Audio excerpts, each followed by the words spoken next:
Merci Seigneur. Alléluia. Bonjour à tous. Est-ce que vous allez bien? Alors nous allons déclarer ce matin combien notre Dieu est grand. Amen.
ce Dieu. Il est grand, Yahweh est grand. C'est notre papa. Est-ce qu'on peut lever la voix un instant pour lui être reconnaissant? Là où tu te trouves, élève la voix. Figurez-vous, il y a quelques jours, je me retrouvais aux urgences. Je pouvais peut-être y rester. Mais ce Dieu a encore tendu la main vers moi pour me dire qu'il y a encore beaucoup à faire pour moi. Ce Dieu, quand on l'appelle dans les moments difficiles, dans les circonstances difficiles, il est présent. Il agit dans le secret. C'est pourquoi ce matin, tends la main vers Dieu. Il te tend la main. Saisis sa main en ce jour. Merci Jésus pour ta grâce.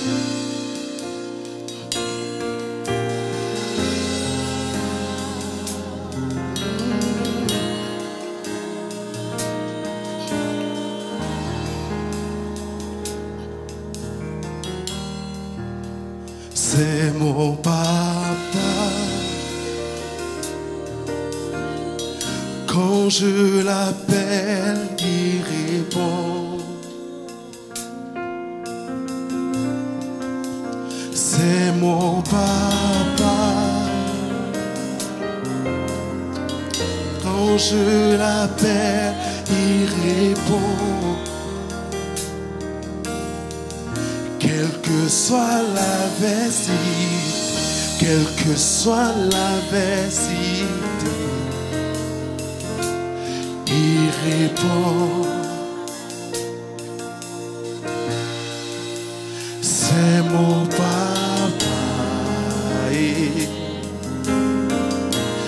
Yahweh, c'est mon papa. C'est mon papa. C'est mon papa. Quand je l'appelle, il répond. Quand je l'appelle, il répond. C'est mon papa. C'est mon papa. Quand tu l'appelles, peu importe les circonstances, il répond. Quand je l'appelle, il répond. Et quelle que soit l'adversité, quelles que soient les difficultés de la vie, quelle que soit l'adversité, quelle que soit l'adversité, oui, il répond.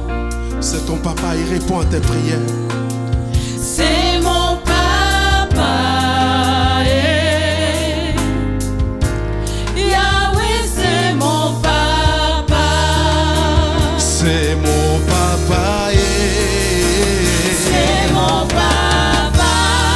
C'est mon papa, il répond à mes prières. Quand je l'appelle, il répond. C'est mon papa. C'est mon papa. C'est mon papa, il répond à mes prières. Peu importe les Quand je circonstances. l'appelle, il répond. Quelle que soit l'adversité, Quelle que soit l'adversité, quelle que soit l'adversité, oui, il répond. C'est mon papa. Yahweh, c'est mon papa. il répond à mes prières. Ce matin, j'élève ma voix vers toi, Seigneur. Seigneur, merci pour ta grâce, Seigneur. Merci pour tout ce que tu as accompli, Seigneur. Je lève ma main vers toi, Seigneur. Merci pour tout ce que tu as accompli chaque jour dans ma vie. Merci pour ce que tu fais en ce moment précis dans le cœur de tout un chacun. Des vies, des cœurs que tu restaures, des cœurs que tu renouvelles en cet endroit précis. Merci, Jésus. Je lève mes mains vers sa majesté. Agneau immolé, sacrifié pour moi. Tu es mort à la croix pour me donner la vie. Si c'est pas ta grâce que je suis sauvé, je t'adore, Je t'adore, je t'adore, Seigneur, je t'adore, je t'adore, je t'adore, je t'adore, Seigneur, je t'adore, je l'aime, mais Yahweh. Oh Yahweh, merci pour tout ce que tu as accompli, Seigneur. Merci pour tout. Est-ce que tu peux lever la voix là où tu te trouves? Merci pour tout ce que tu fais, Seigneur, pour tout ce que tu as accompli, Seigneur. Merci pour tout ce que tu mets dans cet endroit dans nos cœurs. Merci pour ta grâce. Oh Seigneur, ce jour, on veut te célébrer, Seigneur. Au travers de ce chant, on veut t'adorer, Seigneur.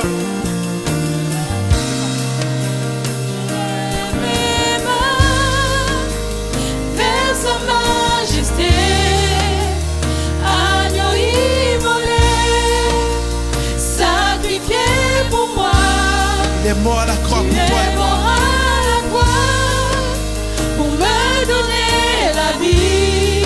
Oh, si c'est pas sa grâce, nous ne sommes pas sauvés. Que je suis sauvé.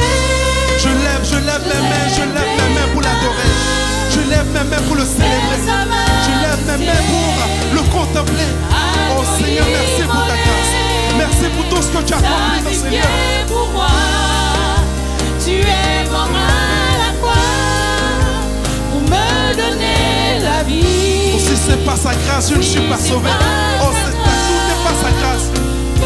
Alors, tu vas dire avec moi, je t'adore. Je t'adore. Je t'adore. Je t'adore. Je t'adore. Je t'adore. Je t'adore. Seigneur, je t'adore. Je t'adore. Je t'adore. Je t'adore. Je t'adore. Je t'adore. Seigneur, je t'adore. Je t'élève.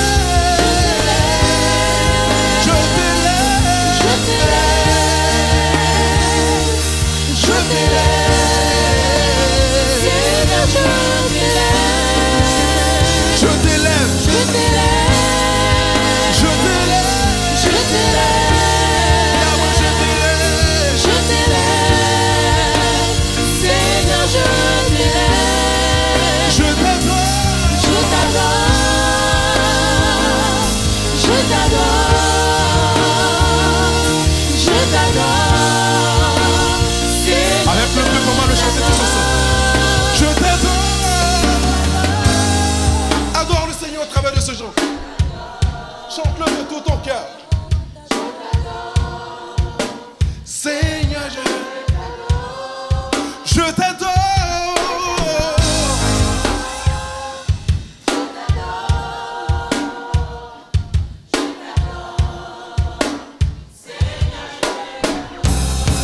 Je t'adore, tout son son, chante-le. Il est le Dieu par excellence. Il n'a pas changé, adore-le. Seigneur, je t'adore. Il dit dans la boue, il change et vie. Il restaure Je les vies. t'adore. Il résout Je les vies. t'adore. Seigneur, je t'adore. Il transforme les Je vies. t'adore. Il renouvelle les Je cœurs. t'adore. Je t'adore. Seigneur, je t'adore. Je t'adore. Je t'adore.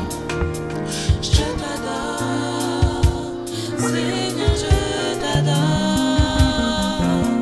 Je t'adore. Je t'adore. Je t'adore. Seigneur, je t'adore. Il est le Dieu de victoire. Je veux que tu saisisses par la foi ta victoire sur ma tête. Saisis par la foi ta victoire sur ma tête. Il n'a pas changé ce Dieu, il reste le même.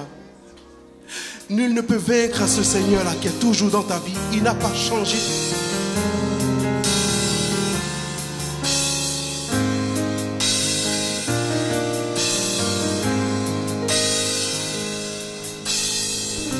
Qui pourra pourra vaincre le Seigneur? Nul ne peut, nul ne pourra. Qui pourra vaincre notre roi? Nul ne peut, nul ne pourra. Oh, oh, oh, oh, la victoire est à Jésus, la victoire à notre Dieu. Oh, oh, oh, oh, la victoire est à Jésus, la victoire à notre Dieu. Qui pourra vaincre le Seigneur? Nul ne peut, nul ne pourra vaincre nul le ne Seigneur. pourra. Qui pourra Vaincre notre roi? Nul ne peut, nul ne pourra. Oh, oh, oh, la victoire est à Jésus, la victoire à notre Dieu.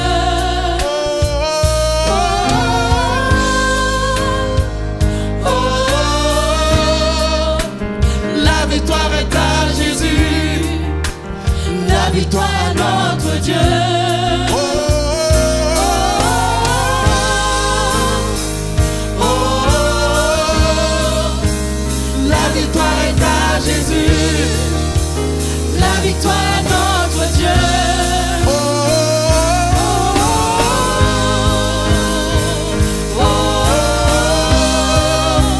La victoire est à Jésus, la victoire à notre Dieu.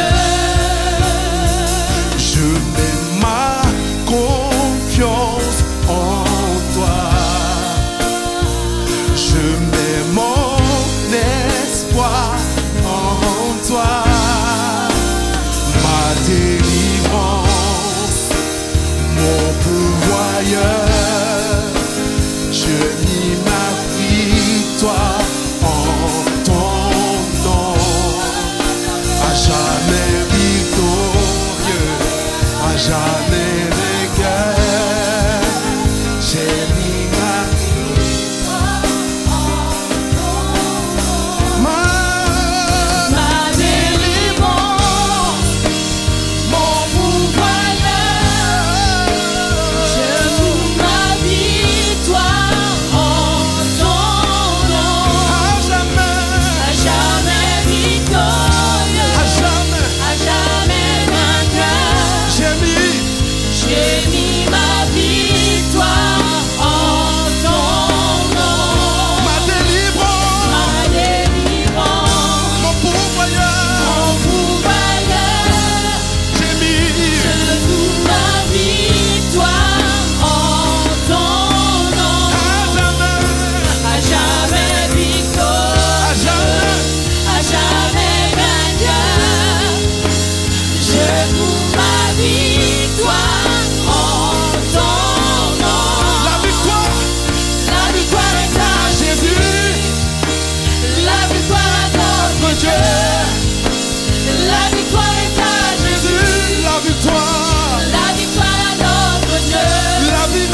victoire est notre Dieu.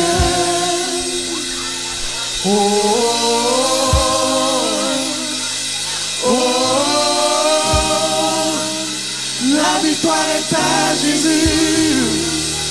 La victoire est notre Dieu. Oh, oh, oh, oh, la victoire est à Jésus. La victoire est notre Dieu. Oh, oh, oh, la victoire est à Jésus. La victoire est notre Dieu. La victoire est à Jésus. Il est le Dieu de victoire. Quand il dit, la chose s'accomplit. Yahweh, Yahweh, Yahweh. Ce Jésus qui change les cœurs, qui change les vies. Nous sommes émerveillés en sa présence. Est-ce que tu peux élever la voix là où tu te trouves pour adorer, pour célébrer ton Dieu? Nous sommes émerveillés en sa présence, Seigneur. Merci pour ta grâce, pour qui tu es, pour qui tu es, pour qui tu es, pour tout ce que tu as accompli dans nos vies respectives, Seigneur.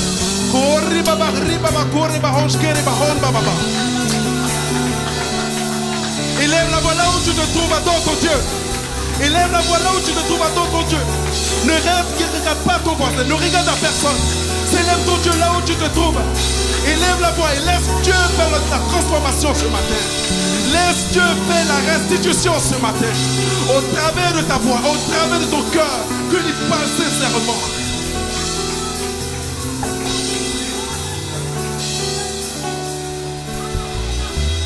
Émerveillé en ta présence, rien ne t'est impossible. Émerveillé en ta présence, ta joie me remplit d'espérance. Il n'y a personne comme toi, Jésus. Personne n'est comme toi sur toute la terre. Il n'y a personne comme toi, Jésus. Personne n'est comme toi. Tu fais de grandes choses. Tes œuvres sont glorieuses. Toi le Dieu fidèle, puissant est ton nom. Encore une fois, tu fais de grandes choses. Tu fais de grandes choses. Tes œuvres sont glorieuses. Toi le Dieu fidèle, puissant est ton nom. Tu fais de grandes choses. Tu fais de grandes choses. Tes œuvres sont glorieuses. Toi le Dieu fidèle, puissant est ton nom. Tu fais de grandes choses. Tu fais de grandes choses. Tes œuvres sont glorieuses.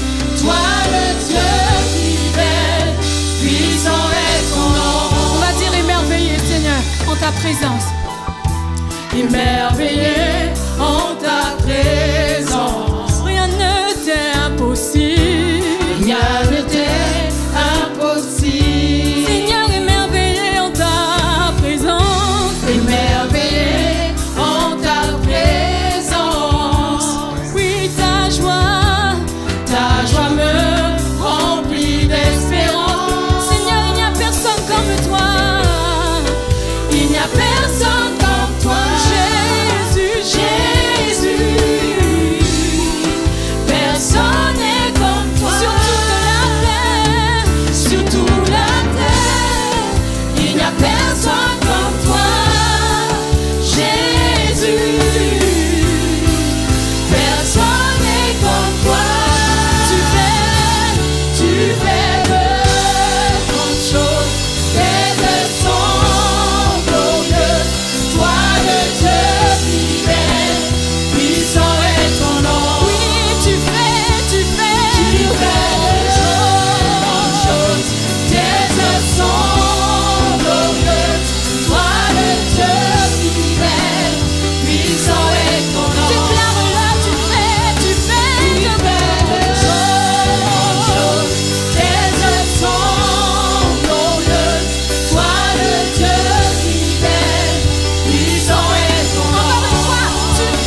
de grandes choses. Tu fais de grandes choses.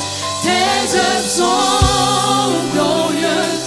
Toi le Dieu fidèle, puissant est ton nom. Oui, tu fais de Alléluia. Tes œuvres sont glorieuses. Toi le Dieu fidèle, puissant est ton nom. Gloire soit rendue au Seigneur. Bien aimé la Bible.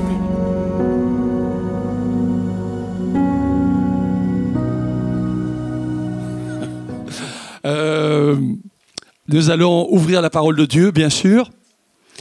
Et je salue les gens qui sont connectés par YouTube. Et je suis dans Matthieu, Évangile de Matthieu, chapitre 22, verset 41. Évangile de Matthieu, chapitre 22, verset 41. Comme les pharisiens étaient rassemblés, Jésus leur posa cette question. Que pensez-vous du Christ? De qui est-il le fils? Ils lui répondirent, de David. Il reprit, comment donc David par l'Esprit peut-il l'appeler Seigneur? Lorsqu'il dit, le Seigneur a dit à mon Seigneur, assieds-toi à ma droite. Donc cette parole de l'Ancien Testament, en fait, c'est le Père qui parle au Fils, et le Fils est appelé Seigneur. Le Seigneur dit à mon Seigneur, assieds-toi à ma droite, jusqu'à ce que je mette tes ennemis sous tes pieds. Si donc David l'appelle Seigneur, comment peut-il être son fils? Personne ne put lui répondre un mot. Et depuis ce jour-là, personne n'osa plus l'interroger. Je veux aller également lire un court passage dans l'évangile de Jean. Maintenant, évangile de Jean, chapitre 20, Jean, chapitre 20, verset 26. Jean 20, verset 26. 8 jours après, ses disciples étaient de nouveau à la maison et Thomas se trouvait avec eux. Jésus vint, les portes étaient fermées. Il se présenta au milieu d'eux et dit, la paix soit avec vous. Puis il dit à Thomas, avance ici ton doigt et regarde mes mains. Avance aussi ta main et mets-la dans mon côté et ne sois pas incrédule, mais crois. Thomas lui dit, mon Seigneur et mon Dieu. Jésus lui dit, parce que tu m'as vu, tu as cru. Heureux ceux qui n'ont pas vu et qui ont cru. Amen. Nous sommes beaucoup dans ce cas-là. Et la parole de Dieu nous dit que nous sommes heureux à cause de cela. Amen. Tout simplement, ce matin, je veux vous dire que Jésus est vrai Dieu. Jésus, vrai homme, on le dit souvent, mais je veux insister ce matin sur le fait que Jésus est vrai Dieu. Jésus est vrai Dieu. Je voudrais commencer en insistant sur le fait que Jésus est ressuscité. Je voudrais simplement dire que il y a quelque temps, je ne sais pas si vous avez vu sur Internet, mais on a posé des questions à notre cher ex-président de la République, Sarkozy, et on lui a dit, mais si vous deviez inviter quelqu'un, si vous deviez manger avec quelqu'un, si vous deviez poser des questions à quelqu'un, qui est-ce que vous choisiriez? Qui est-ce que vous choisiriez? Et Sarkozy, de manière un peu surprenante, a dit, alors moi je mangerai et je poserai des questions à... Vous avez compris. Je poserai des questions à Jésus. Parce que c'est lui qui est le plus important et tout ça. Comme je disais tout à l'heure, comme quoi parfois les politiciens, ça leur arrive de dire des choses intéressantes. Donc voilà. Et tout d'abord, je voudrais commencer notre réflexion ensemble en vous disant que ce matin, je voudrais vous parler de l'objet qui a été le plus étudié, qui est le plus étudié au monde. L'objet qui est le plus étudié scientifiquement au monde. Voilà, vous me regardez, vous dites, waouh, ça c'est quoi? Et c'est un objet, donc on ne parle pas trop dans les églises, mais surtout les églises évangéliques, on en parle parfois plus tôt. Dans les églises catholiques, je veux parler du linceul de Turin. Le linceul de Turin. Je vous dis du tac au tac, je pense que c'est le vrai linceul de Jésus. Que Jésus a vraiment été dans cet objet-là. Ça fait des années que j'étudie cette question. Vous savez qu'il y a des livres et des livres et des livres qui ont été étudiés là-dessus. Je ne vais pas vous faire un cours et essayer d'être trop compliqué, mais j'aimerais vous parler de cela et éventuellement vous inciter, si vous voulez, à chercher. Vous vous doutez que sur Internet, alors il y a des gens très pour, il y a des gens très contre. C'est très... comment dire, un sujet de controverse extraordinaire. Donc sur ce linceul de Turin, c'est un grand linceul. Comme, oui, un grand linceul, comme un grand drap, si vous voulez, 4 mètres. Il fait 4 mètres. Donc, ce qu'il y a d'intéressant, c'est sur ce linceul, comme vous le voyez là, éventuellement, si vous n'êtes pas trop loin, alors il y a une image, ça a été des brûlures, des choses comme ça, c'est assez sans intérêt, mais ce qui est intéressant, c'est cette image qui est là, d'un personnage dont on voit la partie ventrale, ici, et la partie dorsale. Et quand on regarde bien, alors on a un personnage, on a son visage, on a ses mains qui sont croisées ici, sur le ventre, et on devine une plaie au niveau du poignet, et on devine des plaies tout le long du corps qui correspondent, pour, si c'est bien la personne de Jésus, à la flagellation. Et là, c'est la partie dorsale. Pourquoi? Parce que la personne était mise sur le linceul, qui était mis comme ça, sur la pierre, je suppose, la dalle funéraire, on va dire. Et donc, le linceul revenait sur le devant du corps. Et il y a une image qui est là.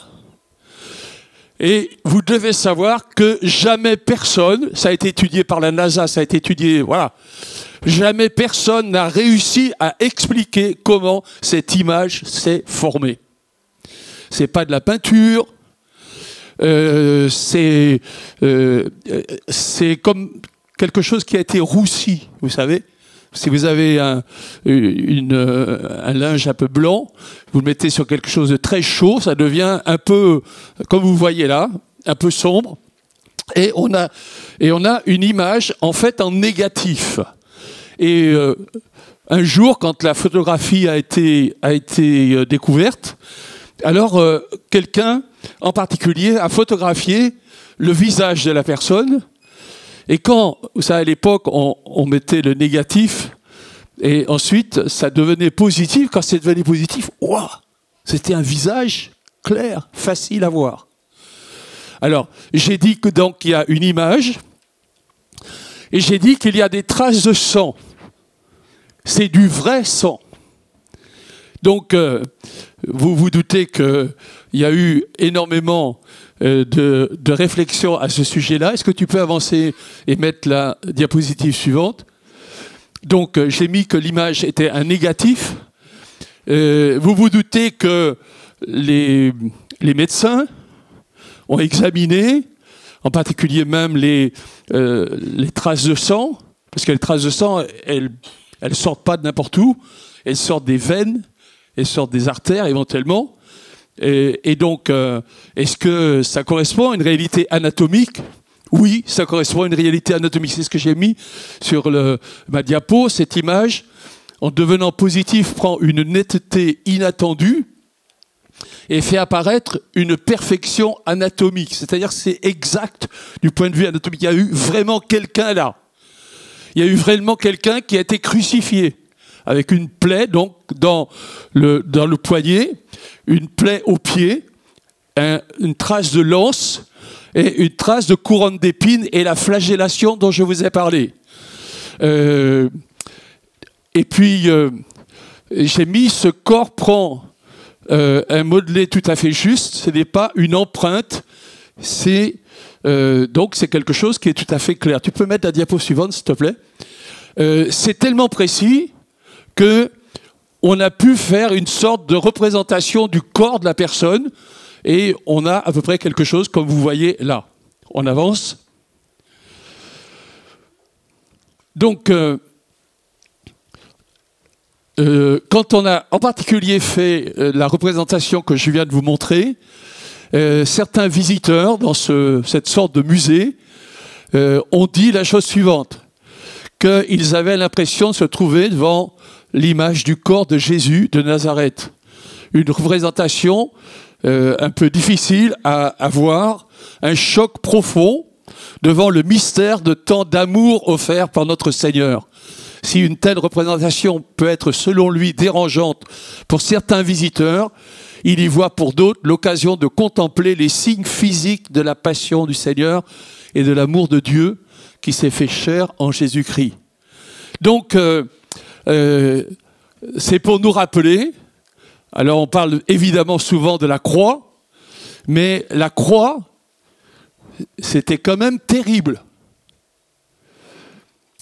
C'était terrible, et moi j'ai envie de te dire ce midi, c'est merveilleux. Jésus a payé un prix énorme pour toi qui es ici, pour ton voisin, dis-lui, il a payé un prix énorme pour toi. Dis-lui, réveille-toi. Non mais comme c'est 1h moins le quart, là, c'est l'heure de la sieste qui va commencer. Il faut que je vous réveille. Bon, les gens sur YouTube, là, c'est n'importe quelle heure, je ne sais pas. Ok. Non, je reviens à ce que je disais. Quand on voit les souffrances de Jésus et qu'elles sont plus, comment dire, concrètes, avec ce que je viens de vous dire, alors je pense que c'est impressionnant. Et moi, je pense que je veux être impressionné avec vous par le fait donc que Jésus est Dieu, qu'il s'est incarné, et quand il est venu sur cette terre, le Fils de Dieu, quand il est venu sur cette terre, les êtres humains, nous l'avons mis sur la croix. Mais, comment dire, la dette a été payée, ta dette a été payée, ma dette a été payée. Que Dieu soit béni pour cela.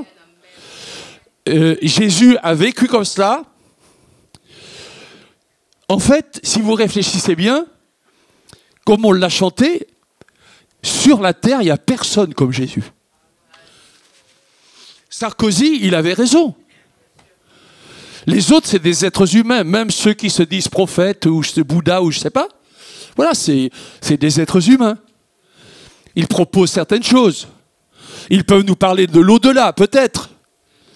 Mais au fait, est-ce qu'ils en sont revenus de l'au-delà? Ils ne savent rien à ce sujet-là. Jésus est le seul à être ressuscité. Amen. Tous les autres, on peut trouver leur tombeau. On va trouver le tombeau de Mahomet, on va trouver le tombeau de Bouddha, etc., etc. Mais le tombeau de Jésus, nulle part. Que Dieu soit béni. Amen. Jésus est ressuscité, Jésus est le Fils de Dieu. Et Jésus est mort sur la croix pour nos péchés. Et cet objet très particulier, il y avait encore une image, je crois.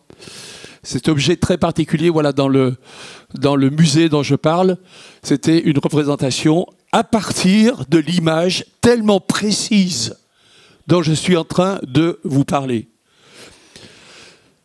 Et donc, on peut imaginer qu'il s'est passé la chose suivante.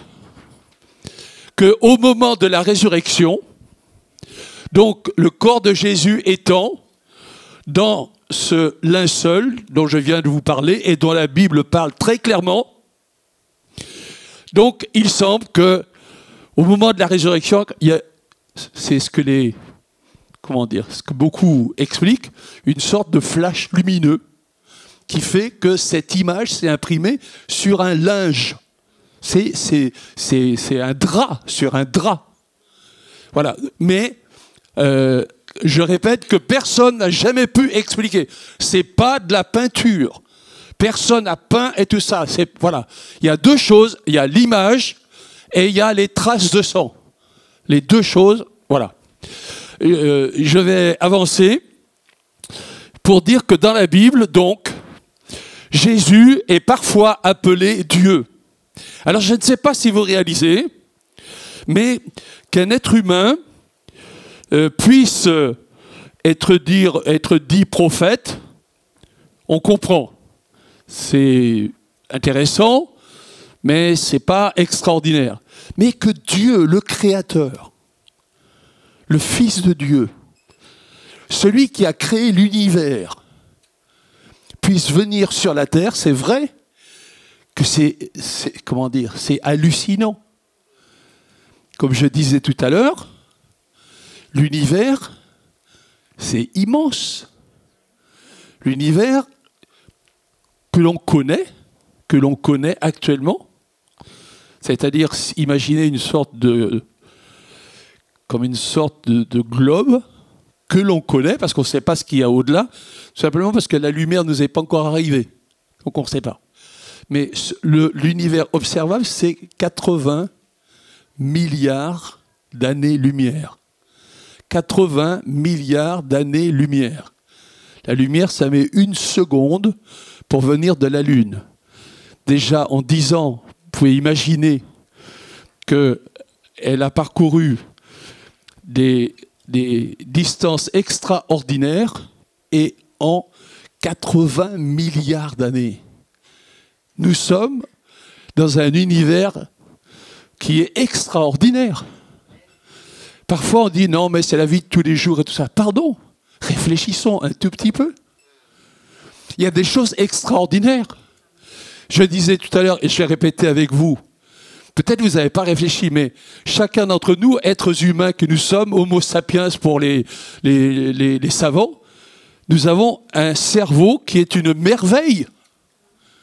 87 milliards de neurones dans ton cerveau. 87 milliards de... Voilà. Donc, j'ai même une blague. Il faut que je raconte une blague quand même. Quelqu'un, il avait vraiment un problème de cerveau. On a dit, mais la seule solution, c'est qu'on change votre cerveau. Alors, il a dit, mais... enfin, ils ont cherché, et il y avait des cerveaux à vendre, il y avait des cerveaux de femmes à vendre. Et c'était 20 000 € à peu près. Il y avait des cerveaux d'hommes, c'était beaucoup plus cher. 100 000 €. Alors, il dit, mais pourquoi cette différence-là? Il dit, parce que le cerveau d'homme, il est comme neuf, il n'a presque pas servi du tout. Bon, pardon, je dois prêcher par raconter des blagues.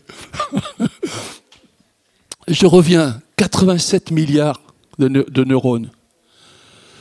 Ça fonctionne mieux que l'ordinateur. Dans certains domaines, l'ordinateur, c'est vrai que maintenant, il devient très très performant, mais quand même. Dieu nous a créés. Dieu a fait un monde formidable. Et il y a quand même une question que certains se posent parfois. Est-ce que ce monde formidable-là a été créé pour rien? Est-ce que c'est imaginable que c'est pour rien? Est-ce que c'est imaginable que c'est uniquement par hasard? Est-ce que c'est imaginable que notre vie soit une absurdité? Là, je fais le cours sur le péché en ce moment. Mais par exemple, Camus, cet auteur, donc, ce personnage qui a des compétences littéraires, dit notre vie est absurde. Vous avez certainement entendu parler, certains qui sont allés au lycée en particulier, c'est le mythe de Sisyphe. Sisyphe, c'est un mythe ancien, mais l'homme ressemble à cette sorte de géant qui porte la terre et il va gravir une colline. Il va gravir une montagne. Quand il est arrivé en haut, il lâche son rocher, le rocher redescend. Il redescend, il reprend le rocher et il remonte indéfiniment. Est-ce que notre vie a cette dimension d'absurdité-là? Moi, je pense que non. Le plus logique, c'est de penser que Dieu nous a créés Et il nous a créés pour qu'on marche avec lui. Et il nous a créés pour que soit je manifeste que j'aime la lumière, soit je manifeste que j'aime les ténèbres. Tu marches vers où? Alors, vous êtes là, vous êtes à l'église. Je pense que beaucoup marchent en disant, moi, Jésus est la lumière, je marche vers la lumière. Dites Amen. Et puis, je ne veux pas marcher dans les ténèbres. Seigneur, je vais marcher avec toi. Non, ta vie n'est pas absurde. Le Créateur est un Dieu d'amour. Le Créateur est un Dieu qui n'aime pas le péché. Parce que le péché, ça fait du mal à l'autre. Parce que le péché, ça te fait du mal à toi. Choisis le Seigneur. Et le Seigneur, il va bénir ta vie sur la terre. Et il va bénir ton éternité. La Bible nous parle clairement de l'éternité. Tu vas passer l'éternité où? Avec Dieu, loin de Dieu. La Bible est quand même très claire. Jésus est le chemin, la vérité et la vie. Est-ce que tu suis Jésus? Est-ce que tu marches avec Jésus? Donc c'est des choses dont on ne parle pas, où les gens essaient de ne pas parler de cela. Mais dans le fond, tous les êtres humains, ils sentent, on n'est pas fait simplement pour aller dans le trou. Avoir une vie absurde. Je suis frappé par le fait que maintenant, il y a des gens qui... Autrefois, il y avait toujours une dimension un peu religieuse lors des inhumations. Mais maintenant, dernièrement, j'assistais à une inhumation d'une voisine. Elle habitait à 150 mètres de chez moi. Et depuis 15 ans, je ne l'ai jamais vue. Elle était enfermée chez elle et disait « Ma fille est morte, je veux voir personne. » 15 ans. 10 ans, 15 ans. Et donc, au moment de l'inhumation, elle avait une inhumation athée. Et donc, les pompes funèbres, ils se débrouillent comment? Ah ben là, c'était le mari, il choisit des sortes de textes, de poésie, des choses comme ça. Et en particulier, ils avaient choisi un texte en disant que, comme si la morte parlait, si vous venez près de ma tombe, quand vous allez m'appeler, je serai là. Tu crois en rien? Et puis voilà, je vais venir vers toi alors que quand tu étais vivante, tu n'as jamais parlé à personne. Et voilà, je vais t'invoquer et tu vas venir. Moi, je sais pas, c'est tellement absurde. Soit tu crois en rien, soit tu crois en rien. Soit tu crois en quelque chose. Bref, je veux avancer. Je veux avancer pour redire que Jésus est venu nous apporter la lumière. Sans Jésus, tu ne sais pas beaucoup de choses. Pourquoi tu es là? Quel est le sens de ta vie? Tu ne sais pas du tout. Tu n'as pas d'explication.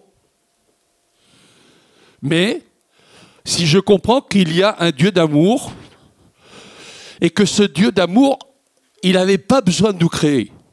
Moi, je dis parfois, quand Dieu nous a créés, franchement, il cherchait des embêtements. Parce que, voilà, parce que le cœur de l'homme, il est porté vers le péché, des choses comme ça. Mais Dieu, il voulait avoir des gens en pleine communion avec ce que lui est déjà. Un Dieu d'amour, un Dieu Père, Fils, Saint-Esprit. Pas un Dieu totalement solitaire. Comment un Dieu totalement solitaire pourrait-il être un Dieu d'amour? Je sais que la Trinité, ce n'est pas forcément facile à comprendre, mais en tout cas, en rapport avec l'amour, ça c'est assez facile à comprendre. Et ce Dieu d'amour, la délibération de Genèse chapitre 1, faisons l'homme à notre image, à notre ressemblance. Il n'y a personne, il n'y a pas un être vivant, si ce n'est nous qui sommes à l'image de Dieu. Je rappelle, il n'y a aucun animal qui prie. Quand je parle de ça avec mes étudiants, je dis qu'il y a juste une exception. Un jour, il y avait un missionnaire, et voilà un lion qui apparaît, juste devant lui. Le missionnaire prie, et il dit, Seigneur, donne à ce lion des sentiments chrétiens. Vous savez ce qui s'est passé? Le lion, il a mis ses deux pattes comme ça, et il a dit, merci Seigneur pour ce bon repas. Pardon, je me laisse aller. Jésus est appelé Dieu parfois. Les chants 1:1. Au commencement était la parole, le logos. Justement, au commencement était le logos. Et au commencement était le logos. Et était la parole. La parole était avec Dieu. Et la parole était Dieu. Le Fils éternel de Dieu s'est incarné et venu au milieu de nous pour nous dire qu'il y a un Dieu qui nous aime. Il y a un Dieu créateur qui nous aime, qui est mort pour nos péchés, mais que ce Dieu-là n'aime pas du tout le péché. Dieu, c'est comme, je ne sais pas, imaginez la blancheur de la neige. Il ne faut pas dire, ah oui, mais quelques petites fautes. Tous les êtres humains ont essayé ça. Oh, les fautes, c'est pas si grave que ça. Oh, la Bible dit le péché, c'est le péché. Parfois dit c'est des péchés véniels. Donc un petit mensonge, c'est un péché véniel. Pardon, mais la Bible ne parle pas de péché véniel. Tu mens, c'est un péché. Le péché, c'est facile à comprendre. Dieu parle, tu fais ce que Dieu dit, c'est pas un péché. Tu ne fais pas ce que Dieu te demande, c'est un péché. C'est pour ça que si tu veux marcher avec Dieu, c'est si important que tu lises la Bible. Parce que si tu ne lis pas la Bible, tu ne vas jamais savoir que ça, c'est un péché ou c'est pas quoi. Ça va loin, cette question de péché. En fait, il y a deux grands commandements. Le grand commandement, c'est d'aimer Dieu. Tu n'aimes pas Dieu, tu es dans le péché. Même si tu es bien gentil. Le jeune homme riche, il était gentil. Hein? Le jeune homme riche, il avait même mis en pratique pratiquement les 10 commandements. Et quand il vient voir Jésus, il a un petit doute quand même. Il se dit, mais est-ce que je vais avoir la vie éternelle? Et donc, Jésus lui pose la question, est-ce que tu as mis en pratique les commandements concernant les relations avec les autres êtres humains? Jésus lui fait toute la liste, relisez. Et le jeune homme, il dit, oui, j'ai mis tout ça en pratique. Et, si vous avez bien lu, Jésus, le texte dit, dans un évangile, Jésus le regarda et l'aima. C'était vrai. Il avait honoré son père et sa mère, il n'avait pas volé, il n'avait pas menti, il n'avait pas été violent, des choses comme ça, c'était vrai. Et je suppose qu'il s'attendait à ce que Jésus lui dise, mais la porte du ciel t'est ouverte. Mais Jésus lui dit pas ça. Jésus, il va fort avec lui. Il lui dit, maintenant, abandonne tout ce que tu as, viens et suis-moi. Et là, il y avait une idole. Et son idole, c'était le fric. Il y a des gens comme ça, hein. Il y en a beaucoup, hein, qui vivent, je vis pour moi. C'est logique. C'est logique, mais ce n'est pas chrétien. Pardon.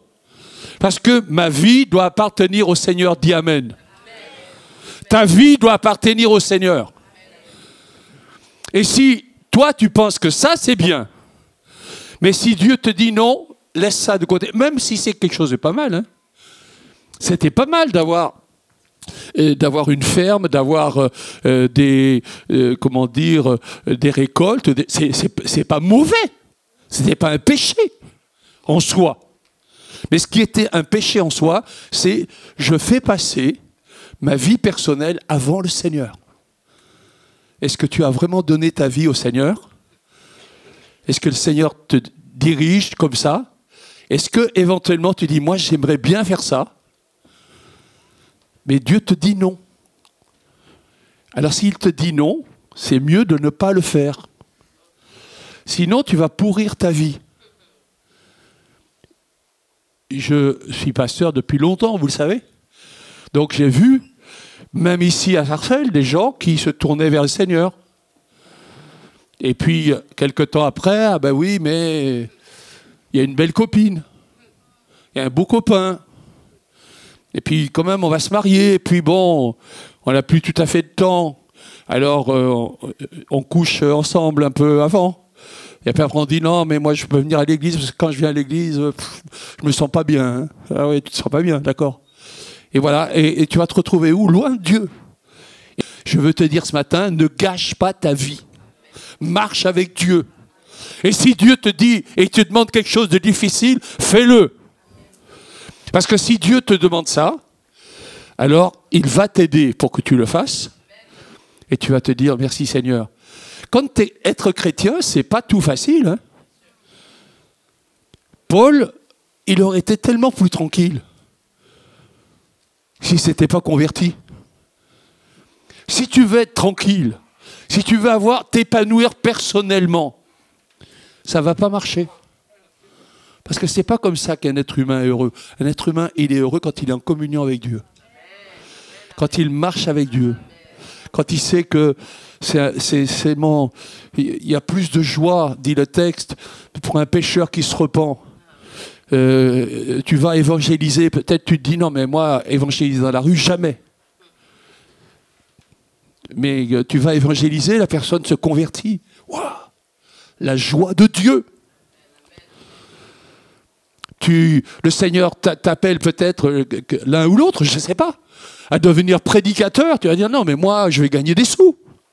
Moi, je vais être prof, je vais être médecin, je vais être ceci, je vais être cela, je vais faire du business ou je ne sais pas quoi, je vais avoir des sous, je vais avoir une belle voiture. Et tu crois que tu vas être heureux dans ta belle voiture? Pas forcément. Hein.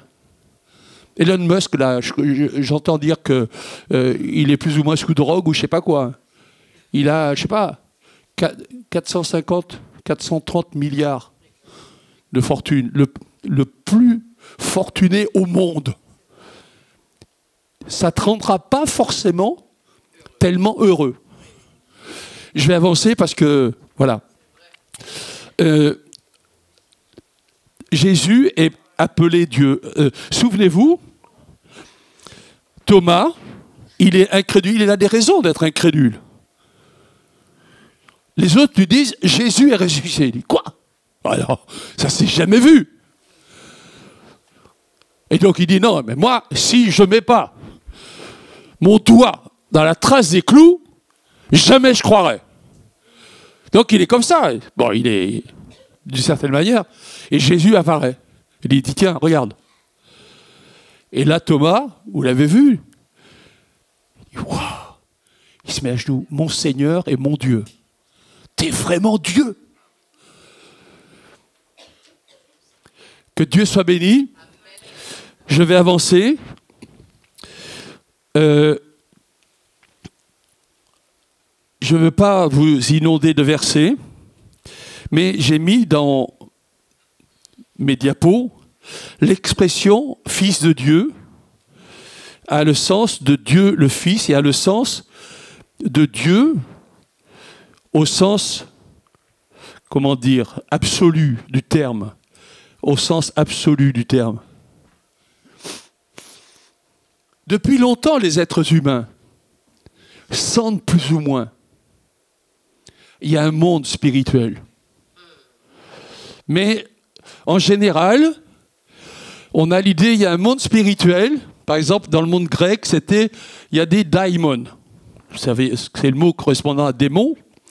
Mais ça ne voulait pas dire démons comme nous.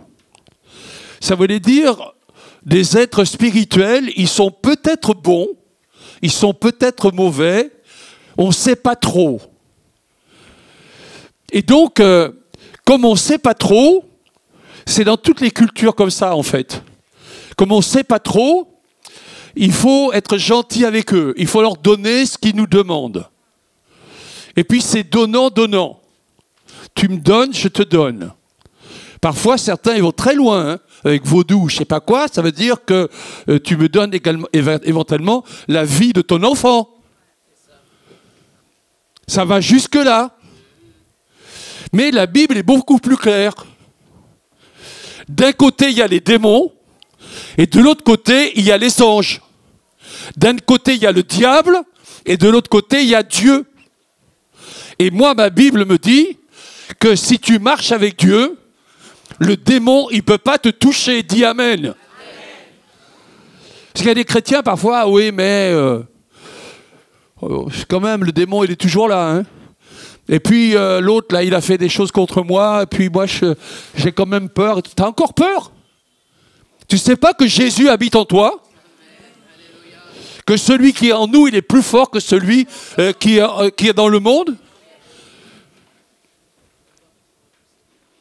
Avec mes étudiants, je raconte cette histoire d'une sorte de sorcier, étudiant pourtant, en Angleterre. Et il avait été viré de la fac. Et un jour, l'évangéliste arrive et on lui dit, il venait faire de l'évangélisation pour les étudiants en Angleterre. Et donc, on lui dit, on vous a mis dans une chambre là, mais c'était la chambre du sorcier. On vient de le virer parce que il a tellement fait de choses dans la fac qu'on a été obligé de le virer. Alors on dit à l'évangéliste, ça vous dérange pas? Il dit, non, moi ça me dérange pas du tout. Quand il est en train de dire ça, la porte s'ouvre, et il y a le sorcier qui apparaît. Et donc il commence à parler avec le sorcier, et il lui dit, mais si vous êtes libre ce soir, je fais un enseignement à la fac. Je vous invite. Je vais parler du monde surnaturel. Le sorcier le regarde et dit, vous ne connaissez rien à ça. Alors, la conversation continue. Et l'évangéliste, le pasteur, il dit, mais quand vous pratiquez votre sorcellerie, est-ce que vous pouvez dire que Jésus est Seigneur? C'est impossible, n'est-ce pas? Là, l'autre, il devient blême. Et donc, le lendemain matin, le pasteur, il est en train de se raser, et dans le miroir, il voit le sorcier qui arrive. Et alors le sorcier lui dit, vous avez bien dormi? Le pasteur, il s'appelle Petz. Petz lui dit, ouais, j'ai super bien dormi, pas de problème. Le sorcier dit, mais j'étais tellement fâché contre vous. J'ai fait de la magie contre vous toute la nuit. D'habitude, il y a des bruits et tout ça, les gens ne peuvent pas arriver à dormir et tout ça. Je comprends pas pourquoi vous, ça vous a pas dérangé. Petz, il dit, est-ce que vous savez pas que les chrétiens sont immunisés contre ça? Amen. J'espère qu'aucun d'entre nous, il a la trouille du diable. Jésus habite en toi. Je vais terminer parce que sinon je vais avoir des problèmes avec les gens d'en face là-bas. Donc, Jésus est Seigneur avec cette autorité absolue. Dieu est là. C'est le Créateur. Et il y a des créatures. Je n'adore que le Créateur. À la fin de l'Apocalypse, quand Jean veut adorer l'ange, l'ange lui dit surtout tu fais pas ça. Tu adores Dieu. J'adore Jésus. J'adore le Père, j'adore le Saint-Esprit. Je n'adore pas Marie, pardon. Je n'adore pas un ange. J'ai raconté tout à l'heure que la fille de mon beau-frère, elle est infirmière et tout ça. Hein. Et elle dit, moi j'ai un ange, elle est athée. Elle dit, j'ai un ange gardien. Bon, t'as un ange gardien? Oui, c'est mon grand-père qui est l'ange gardien, je suppose qu'elle prie son grand-père décédé. Et ça, c'est ici en France, pays laïque, comme pas deux. Tiens, mais le diable, il est là derrière. Et il en attrape beaucoup. Je vais avancer. Jésus dit « Je suis ». Dans la Bible, c'est le nom de Dieu. Quand on pose la question, quand Moïse pose la question à Dieu, comment tu t'appelles? Dieu lui dit, je suis, je suis. Dieu est celui qui existe. On ne va pas l'appeler Astarté, Baal ou je ne sais pas quoi. Il y a le nom d'une divinité de Moab, j'aime bien son nom. Comme il était très beau, on l'a appelé Kémosh. C'est une blague. Mais ils l'ont bien appelé, le nom c'est bien Kémosh. Jésus est l'alpha et l'oméga. Jésus, alpha, oméga, ça veut dire le commencement et la fin. Jésus est le rocher, Jésus est le bon berger, Jésus est l'époux.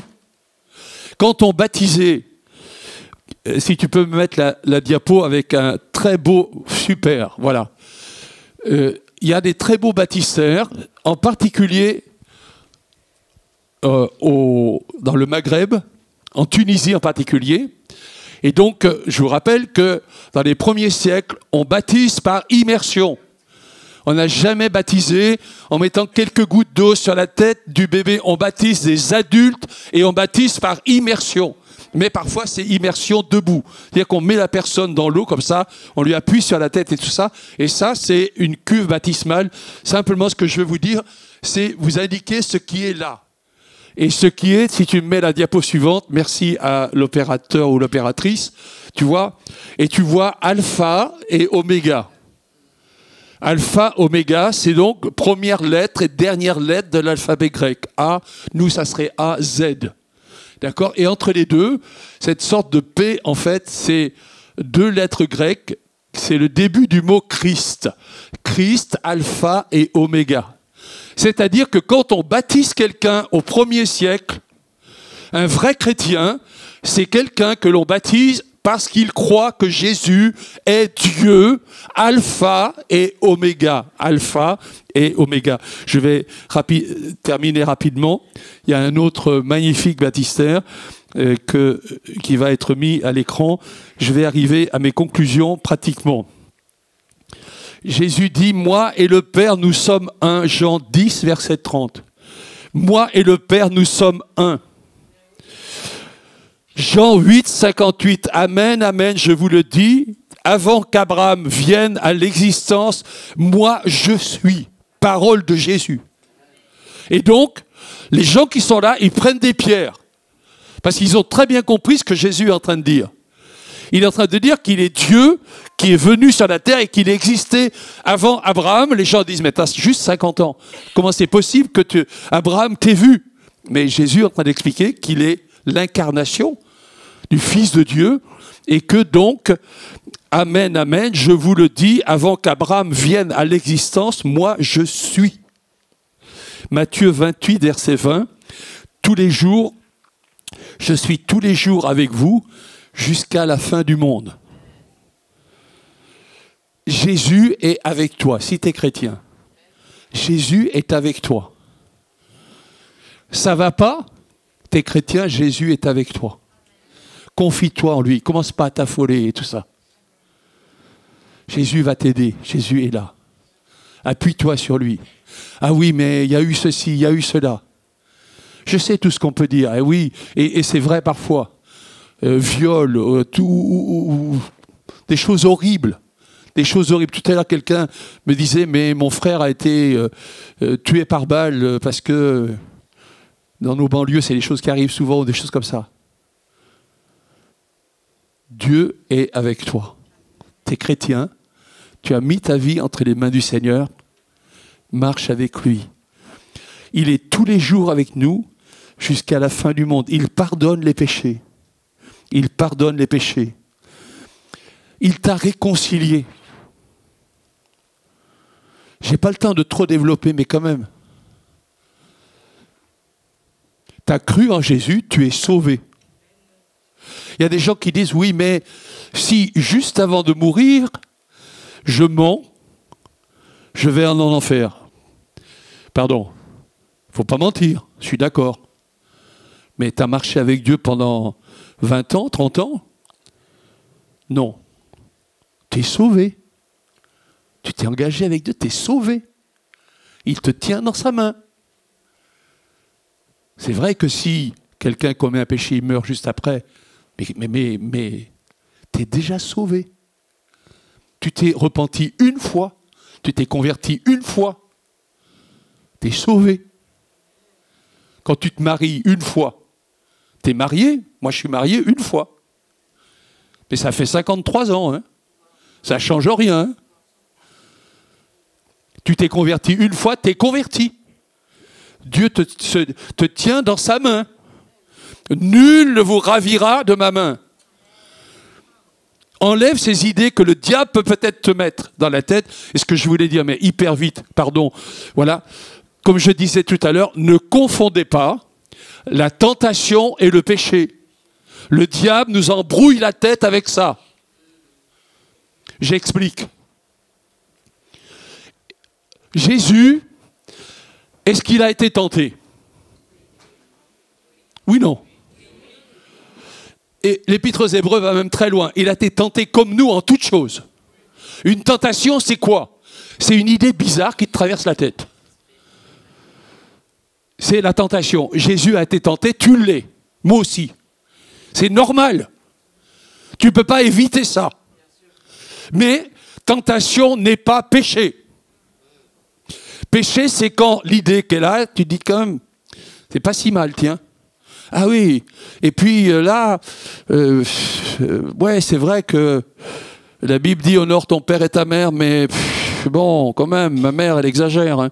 Et puis mon père, et là, ah ouais, mais je l'insulte. T'as péché là. La tentation est venue et il y a le péché qui vient après. Tout à l'heure, je donnais cette image qu'il est facile à retenir. Luther disait, semble-t-il, on ne peut pas empêcher les oiseaux de voler au-dessus de notre tête. Mais on peut les empêcher de faire leur nid dans nos cheveux. Au-dessus de notre tête, c'est la tentation. Si tu es tenté, tu n'as pas péché. Il ne faut pas que le diable vienne te dire tu as péché. Mais tu as une idée bizarre qui t'est arrivée. Oui, c'est la tentation. Mais à ce moment-là, tu as réagi, arrière de moi Satan, c'est en contradiction à la parole de Dieu et tout ça, et tu as repoussé la tentation, tu n'as pas péché. Donc, il ne faut pas que le diable te dise, ah oui, mais comme tu as péché, non. Et je vous rappelle que la Bible nous dit, il n'y a aucune condamnation pour ceux qui sont en Jésus-Christ. Ne te laisse pas condamner dans ta vie spirituelle. La condamnation, c'est l'arme du diable. Voyez comment les gens essaient de manipuler les autres. Ah oui, mais toi, évidemment, mais toi, t'as fait ça quand même là. Il te manipule avec la culpabilité. Le diable te manipule avec ta culpabilité. Réponds-lui, le Seigneur Jésus est mort sur la croix pour moi. Je suis blanc comme la neige. Je suis sauvé. Je suis un saint. On ne le dit jamais. Mais dans la Bible, Dieu écrit aux saints qui sont à Corinthe. Ouah, avec tout le boulot qu'il y a avec les gens de Corinthe. Hein, ils étaient loin d'être tout à fait sanctifiés. Hein. Mais pourtant, ils étaient déjà considérés comme saints aux yeux de Dieu. Tu as fait des choses par le passé, demande pardon à Dieu. Mais Jésus est mort sur la croix pour que ce pardon te soit donné. Je termine avec mes conclusions. Plusieurs disent expressément que Jésus est Dieu. L'expression « fils de Dieu » a le sens d'une unité de nature avec le Père. Unité de nature, ça veut dire quoi? Si on a un enfant, c'est un être humain. Peut-être vous aimez votre chat ou votre chien, mais c'est pas la même nature. Donc, dire « fils de Dieu », ça veut dire la même nature que le Père. Il est Dieu, il est omniscient, omniprésent, etc. Je peux l'invoquer, je peux le prier, etc. Le titre Seigneur accorde à Jésus la divinité au sens fort du terme. Ça veut dire que les œuvres et les attributs divins lui sont accordés. Et en particulier la prière ou l'adoration. dans l'Apocalypse, on adore le Fils, on adore l'agneau. Je vais terminer en rester là. Jésus est Dieu. Jésus est ressuscité. Jésus nous pardonne. Jésus nous lave. Jésus nous donne la victoire. Jésus nous permet de prendre la victoire sur le diable et nous ne devrions pas douter de cette chose-là, mais dire « Seigneur, tu es avec moi ». Parfois, des choses sont difficiles. Si tu marches avec Dieu, il y aura des choses difficiles pour toi. Ça a été difficile pour Jésus, au point qu'il prie en disant « Non pas ma volonté, mais ta volonté ». Peut-être tu as un petit copain, toi jeune fille, là, peut-être tu as un petit copain, tu l'aimes vraiment là. Ah oui, mais il n'est pas chrétien du tout. Hein. Et puis, bon, plein de choses là. Qu'est-ce que tu fais? Est-ce que tu as prié pour ça? Si Dieu te dit non, c'est non. Éloigne-toi de lui parce que, ah oui, il est beau, machin. Attends. Si tu te mets avec lui, là, on va voir dans 5 ans. Là, le beau gars, là, peut-être, tu vas être, comment dire, il va y avoir d'autres filles, là, sur le fumier, là, je sais pas. Hein? Ouais. Et tu seras tellement malheureuse. Obéis à Dieu. Maintenant, ce qui est passé est passé. Même les choses terribles, Dieu les pardonne. Jésus les pardonne. Il a payé suffisamment pour ça. Les clous, la flagellation. Tu n'as pas besoin d'ajouter quoi que ce soit. Il y a des gens qui veulent ajouter. Ah oui, mais je vais me faire un peu mal parce que, voilà. Sur la croix, Jésus a une parole merveilleuse. Tout est accompli. Que Dieu soit béni. Marche dans la paix de Dieu. Je prie. Seigneur, merci pour ta parole. Merci parce que elle est cette lumière qui est incomparable d'une certaine manière. Il n'y en a pas d'autre. C'est une lumière sur notre sentier. Tu veux nous voir dans la paix. Tu veux nous voir dans l'adoration. Tu veux nous faire comprendre tout l'amour que tu as pour nous. Et tu veux nous voir marcher de progrès en progrès. Nous sommes beaucoup ici, Seigneur, à te dire que nous voulons marcher dans la lumière. Que nous voulons nous tenir loin des ténèbres. Merci parce que tu vas nous aider par ton Saint-Esprit. On va voir cela ce matin. Merci Seigneur, merci pour ta grâce. Oh Jésus, merci. Ce matin, danse comme si tu étais devant ton miroir. On n'a pas honte de notre miroir, n'est-ce pas? Tu bouges. À gauche, droite. À gauche, droite. À gauche, droite. Bouge ton voisin là. Le salut est réservé à tous les enfants de Dieu. Le salut est réservé à tous les enfants de Dieu. Loué. Loué, loué, loué, loué, loué, loué, loué, Hosanna. Le salut est réservé à tous les enfants de Dieu. Le salut est réservé à tous les enfants de Dieu. Loué, loué, loué,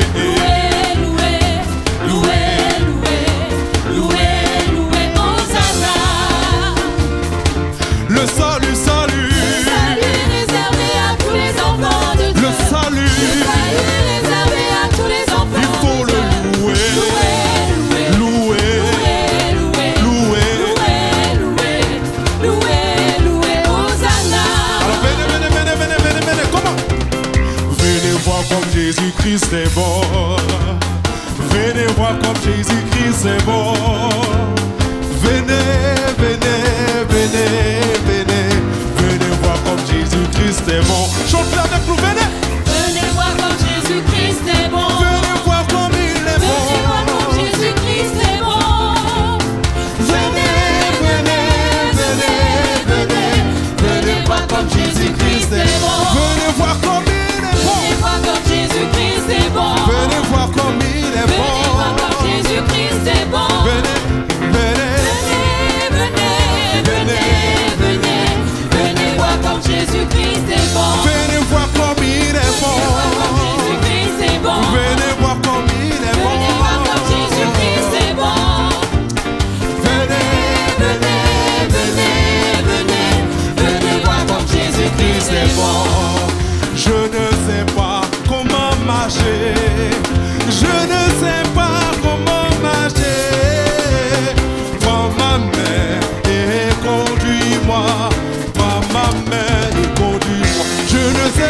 ne sais pas comment marcher.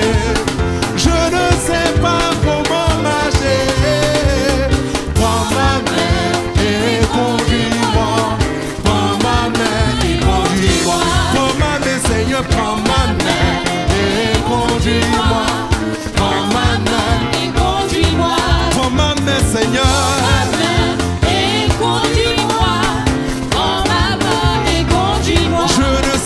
Je ne sais pas comment marcher. Je ne sais pas comment marcher. Prends ma main et conduis-moi. Prends ma main et conduis-moi. Il est là. Il est là. Il est dans ton foyer. Il est dans ta famille. Il est dans tes études. Où il est? Je dis où il est? Il est là. Il est là. Il est là. Il est là.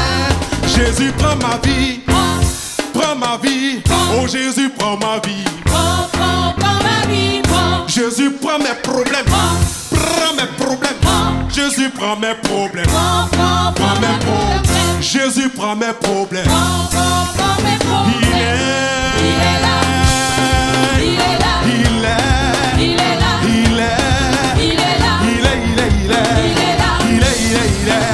Il est dans tes études. Il est dans ton emploi. Il est dans cette église. Il est dans ta famille. Il est dans tes proches. Il est à Basel. Il est ici même. Il est là.